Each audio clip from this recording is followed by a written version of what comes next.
4 straight Big Ten titles.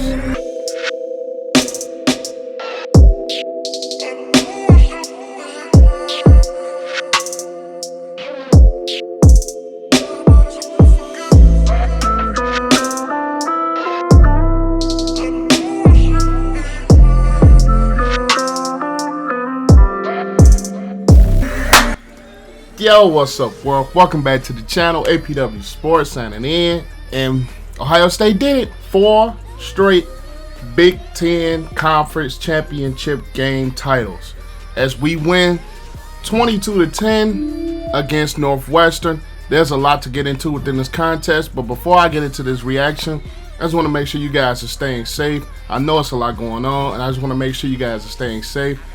And also, about 60 to 70% of the people that watch my videos are not subscribed. So if you fit into that category, go ahead right now, click that subscribe button, click the notification bell so you won't miss a video. But without further ado, let's dive into it.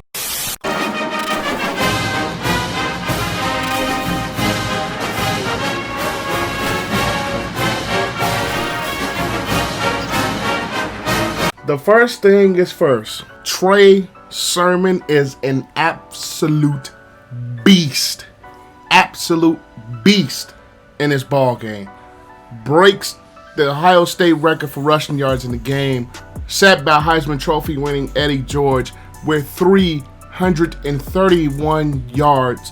Majority of that coming in the second half when we really needed some adjustments. Speaking of that first half, I was gonna just be honest, Northwestern did an amazing job against the passing game. All game, to be honest. Northwestern did an amazing job against the pass game. They converted on third downs on their drives. So Northwestern, albeit it wasn't a team to sleep on anyway, came out and played really, really good football. Had the passing game covered.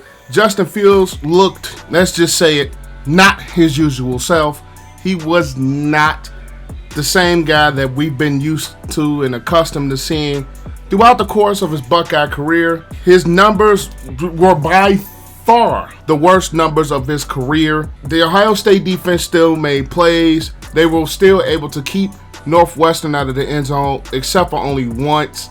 So I give credit to this defense for really keeping the Buckeyes in this game when the offense was really struggling to get things going. And then especially in that first half, we were able to get in the red zone and scoring opportunities a couple of times, but Northwestern's defense really held serve and held us to field goal attempts, which included a miss by Blake Habil, and we only had 6 points to show for the way our running game was really performing and the way the offense can move the ball a little bit in that first half. It was really frustrating, to be honest, because we're so used to this Ohio State game, passing game, clicking, and we're so used to Justin Fields really, really having good days. We were really anticipating what adjustments would Ohio State make, seeing that the passing game was not really necessarily successful throughout the course of this ball game. And the adjustment that Ryan Day made to really run the football, especially against the Northwestern defense that really wasn't stopping the run much at all throughout the course of this entire game. I was glad to see that Ryan Day finally made that second half adjustment to really run the football. But the thing that kind of, I'm not going to say irritated me, but it was frustrating a little bit, is that at times we would get into the red zone and sometimes we got away from the running game, which was kind of head scratching, but also at the same time, I get you have to mix the pass game. I get that 100%. It's just in the red zone, especially when you're getting down there by long runs by Sermon, you really had to just keep forcing it down Northwestern's throat. If it wasn't for that, I think it would have been more points than the 22 that we scored this game. But nonetheless, we got the job done. 4 straight Big Ten championships. 4 straight Big Ten titles. We keep our hold on this Big Ten conference. We know this has been, let's just say it, the craziest football season ever with all that's going on with COVID and everything else. We were still able to overcome that adversity. We were still able to come out and win this game. Not having Chris Olave on offense, I really think hurt a lot, because he's that wide receiver that runs smooth, crisp routes. He's able to get himself open and make those sideline catches, and has been a real reliable third down option for this offense. So not having him in the lineup, and Jackson Smith and Jimba wasn't in the lineup as well, I really think that hurts Ohio State's passing game, because that gave Northwestern kind of the key to really focus on Garrett Wilson, especially with those two guys being out. That really gave Northwestern that added edge to focus more of the coverage on Garrett Wilson, who has been 1-2 punch with Olave for the majority of the Ohio State season. And I'm glad that Ryan Day made the adjustment around the football. We were able to create some turnovers, some much needed turnovers in the second half. Ohio State's defense came up big. Northwestern, with that tempo and pushing the pace on offense, really threw Ohio State's defense off guard for a good portion of this football game. Peyton Ramsey, Northwestern's quarterback, was playing some really solid football, connecting on third downs, and was able to move around with his legs. So overall, Northwestern, I give them 100% credit where credit is due. I'm not going to be one of those guys that's going to say, oh, Ohio State just played better, Ohio State just did this. If you watch that game, Northwestern really had a really good game plan, especially to stop Ohio State's passing game.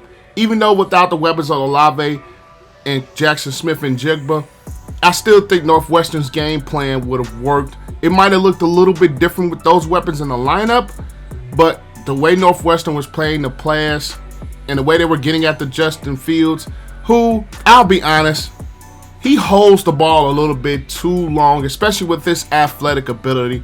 The offensive line for Ohio State was back in fold, and everybody was back from all the restrictions and COVID and everything like that. But my thing about Justin Fields, he does hold the ball too long for him to have such a high level of athleticism. And sometimes I was just looking like, run.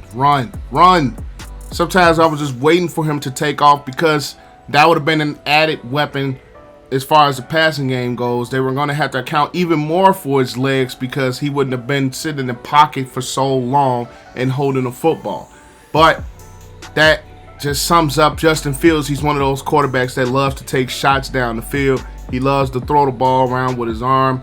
But there is a little bit of an injury with him with the sprained thumb. We'll see how that goes along with the course of the week and heading into bowl week, depending on what they do in the playoffs. And speaking of the playoffs, if Ohio State isn't in, I'm not watching the playoffs. Because there is no way Ohio State is not a top 4 team. There is no way. Especially beating a 14th ranked Northwestern team. If Ohio State is not in the top 4, which I know the committee, they have his own thing against Ohio State. I know it. But if we don't make that Final Four, I'm not watching it. I'm done. I'm done with them. But Ohio State wins 22-10. Big Ten Conference champions, baby. That is all I have for you guys today. Be sure to leave this video a like so we can help beat the YouTube algorithm. Comment your thoughts on this game down below. And also click that subscribe button and click that notification bell so you guys will not miss a video. And keep showing support and love towards me and this channel. I give you guys 100% thank you for getting this channel to where it is right now. I wouldn't be here at all without the love and support of you guys. Make sure that you guys stay safe. Have a great and excellent day, and I'll see you guys in the next vid. Peace.